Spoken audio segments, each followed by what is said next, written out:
வணக்கம். நம்ம இன்னைக்கு இந்த வீடியோவில் சூப்பரான வெண்ணிலா ஐஸ்கிரீம் பண்ண போகிறோம்.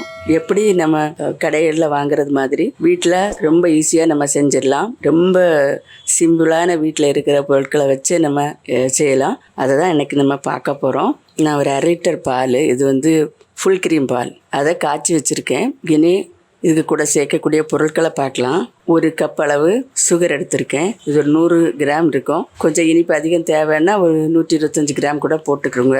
ஒரு 2 ஸ்பூன் கார்ன்ஃப்ளவர் மாவு எடுத்திருக்கேன். வெண்ணிலா எசன்ஸ் எடுத்திருக்கேன். வாங்க இதை வச்சு எப்படி சூப்பராக செய்யலான்னு பார்க்கலாம். இப்போ நான் காய்ச்சி வச்ச பாலில் இருந்து ஒரு 3/4 கப்பு, சின்ன கப்புக்கு 3/4 கப் அளவு எடுத்திருக்கேன். இந்த கார்ன்ஃப்ளவரை அதில் கரைச்சி எடுத்துடலாம். இப்படி பால் சூடாக இருந்தால் தண்ணியில் கூட கரைச்சிக்கலாம். இது சூடாரி இருக்கிறதுனால நான் இதில் கரைச்சி எடுத்துக்கிறேன். இதை கட்டிகள் இல்லாமல் நல்லா கரைச்சி எடுத்துக்கணும். ஃபஸ்ட்டு இதை கரைச்சி நம்ம அப்புறம் வச்சிடணும். இப்போ பாருங்கள், நல்லா கரைச்சி எடுத்து வச்சுருக்கேன். இதை அப்புறம் வச்சிடலாம். தீ பற்ற வச்சுட்டு நான் இதில் பாலை சேர்த்துக்கிறேன். பால் நல்லா கட்டியாக தான் இருக்குது. கொஞ்சம் காய்ச்சி அதில் உள்ள ஆடையெல்லாம் சைடில் எடுத்து போட்டிருக்கேன். ஐஸ்கிரீமுக்கு நல்ல கட்டியான பால் தான், ரொம்ப க்ரீமியாக நல்லாயிருக்கும். இதை கொதிக்கட்டும். இப்போ காய்ச்ச பால்னால சீக்கிரமாக வத்திரும். அதனால் நம்ம இப்போ லைட்டாக கொதிக்க ஆரம்பிச்சிருக்கு. இதில் கார்ன்ஃப்ளவர் மாவை போட்டு விட்டுடலாம். நீங்கள் காய்க்காத பால் எடுத்துருந்தீங்கன்னா நல்லா கொஞ்சம் வற்ற வச்சு காய்ச்சி எடுத்துக்கிட்டிங்கன்னா நல்லாயிருக்கும். அதுதான் க்ரீமியாக இருக்கும். இப்போ நான் இது போதும். நான் இதில் பாருங்கள், நிறைய ஆடையெல்லாம் இதில் விழுந்து கிடக்கு. இதெல்லாம் உள்ளே கரைஞ்சிடணும். இப்போ கரைச்சி வச்ச கார்ன்ஃப்ளவர் மாவை இதில் சேர்த்து விட்டுடலாம். சேர்த்து விட்டு கலந்துடலாம். கொதிச்சோடனே திக்காயிரும். இது 2 நிமிஷம் இப்படி கொஞ்சம் நல்லா கலந்து விட்டுக்கலாம். அடிக்கனமான பாத்திரம் எடுத்துக்கோங்க, அப்போ தான் அது அடி பிடிக்காமல் இருக்கும். இல்லைன்னா அடியில் கரிஞ்சிரும். இப்போ இதில் சுகர் சேர்த்துடலாம். சுகரை சேர்த்து இதையும் கலந்து விட்டுடலாம். நம்மளும் வீட்டில் ஐஸ்கிரீம் செய்யலாம். ரொம்ப கஷ்டம்லாம் இல்லை. இந்த வெயில் நேரத்தில் குழந்தைங்க கேட்பாங்க, ஐஸ்கிரீம் வாங்கி சாப்பிடணுன்னு ஆசைப்படுவாங்க. நம்ம வீட்டிலே செஞ்சு கொடுத்துடலாம் ஈஸியாக.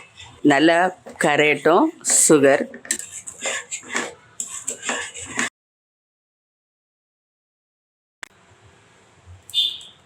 இப்போ நல்லா இந்த அளவு போதும் கரைஞ்சது. அடுப்பு ஆஃப் பண்ணிடலாம். இதை கொஞ்சம் நல்லா ஆற விட்டுடலாம். பாருங்கள் நல்லா க்ரீமியாக எப்படி இருக்குன்னு. இதை அப்படி கொஞ்சம் ஆற விட்டு நம்ம அரைக்கணும். இது ஆறட்டும். இப்போ இதில் ஒரு மூடி வெண்ணிலா எசன்ஸு சேர்க்குறேன். வாசத்துக்காக வெண்ணிலா ஐஸ்கிரீமுக்கு வெண்ணிலா எசன்ஸு சேர்க்கணும். அப்போ தான் அந்த வாசம் வரும். நல்லா கலந்து விட்டுடலாம். இது சரியாக ஆறட்டும். இப்போ பாருங்கள், இது நல்லா ஆறியாச்சு. இதை நான் ஒரு மிக்ஸி ஜாரில் சேர்த்து கொஞ்சம் நல்லா அரைச்சி எடுத்துக்கலாம். ஒரு மிக்ஸி ஜாரில் சேர்க்க போகிறேன். இப்போ நான் இதில் சேர்த்துக்கிறேன். இப்போ அரைச்சிட்டு வந்துடலாம். இப்போ பாருங்கள், ஸ்மூத்தாக அரைச்சாச்சு. பாருங்கள், இதை ஒரு ஏர்டைட்டான கண்டெய்னர் எதுலையாவது சேர்த்துக்கலாம். அந்த பாக்ஸ் அந்த மாதிரி இல்லைன்னா டிஃபன் பாக்ஸில் கூட சேர்த்துக்கலாம். நான் இன்றைக்கி டிஃபன் பாக்ஸ் தான் எடுத்திருக்கேன். இதில் நம்ம ஊற்றிடலாம். இப்போ நம்ம இதை ஃப்ரீசரில் வைக்கணும். அப்போ ஒரு கவர் போட்டு, அலுமினியம் ஃபாயில் கவர் போட்டு வச்சா நல்லாயிருக்கும். அந்த ஐஸ் ஃபார்ம் ஆகாது. இப்போ அப்படி இல்லைன்னா உங்கள்கிட்ட கிடைக்கலன்னா சும்மா சாதா கவர், கண்ணாடி கவரோ அல்லது பால் கவரோ அதை கொஞ்சம் நீட்டாக கழுவிட்டு அதில் போட்டு வச்சுக்கலாம். இதை இப்படி சேர்த்து இப்படி வச்சுட்டு மூடி எடுத்து இது மேலே மூடி விட்டுடலாம். இதை ஃப்ரீசரில் ஒரு 2 மணி நேரம் வச்சுட்டு மறுபடியும் எடுத்து நம்ம மிக்சியில் ஒரு அரைச்சி எடுக்கணும். அப்போ தான் இன்னும் கூட கொஞ்சம் க்ரீமியாக கிடைக்கும். அதனால் நான் இது ஃப்ரீசரில் கொண்டு வச்சிடுறேன் ஒரு 2 மணி நேரம். அதுக்கு பிறகு பார்க்கலாம். இப்போ ஃப்ரீசர்லேருந்து எடுத்துட்டேன், பார்க்கலாம். 2 மணி நேரம் வச்சு எடுத்து கொஞ்சம் இது மாதிரி க்ரீமியாக இருக்குது. இதை இப்படியே ஒரு தடவை மிக்சியில் நல்லா அரைச்சிட்டு சேர்த்துடலாம். அதே ஜாரில் மறுபடியும் இதில் போட்டு நல்லா அரைச்சி எடுத்துக்கிடுவோம். இப்போ பாருங்கள், நல்லா அரைச்சி எடுத்தாச்சு. மறுபடியும் இதை அந்த பாக்ஸில் சேர்த்துக்கலாம். இப்போ இந்த கவர் போட்டு மூடிடலாம். இப்போ இதை 8 மணி நேரம் ஃப்ரீசரில் வச்சிடலாம். வச்சுட்டு மறுபடியும் நம்ம எடுத்து பார்ப்போம். சூப்பரான வெண்ணிலா ஐஸ்கிரீமும் ரெடியாக இருக்கும். பார்ப்போம். இப்போ ஃப்ரீசர்லேருந்து ஐஸ்கிரீம் எடுத்தாச்சு. 8 மணி நேரம் கழிச்சோன்னே எடுத்திருக்கேன். திறந்து பார்க்கலாம்.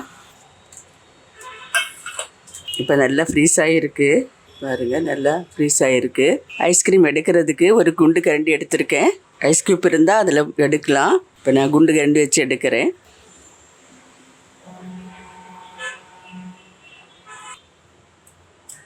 இப்போ வெண்ணிலா ஐஸ்கிரீம் சூப்பராக ரெடி ஆகிட்டு பாருங்கள், ரொம்ப நல்லா வந்திருக்கு, டேஸ்ட்டாகவும் இருக்குது. நீங்களும் வீட்டில் இது மாதிரி ட்ரை பண்ணுங்கள். மறுபடியும் ஒரு நல்ல ரெசிபியோட நான் உங்களை சந்திக்கிறேன். மறக்காமல் சப்ஸ்கிரைப் பண்ணுங்கள். நன்றி. God bless you.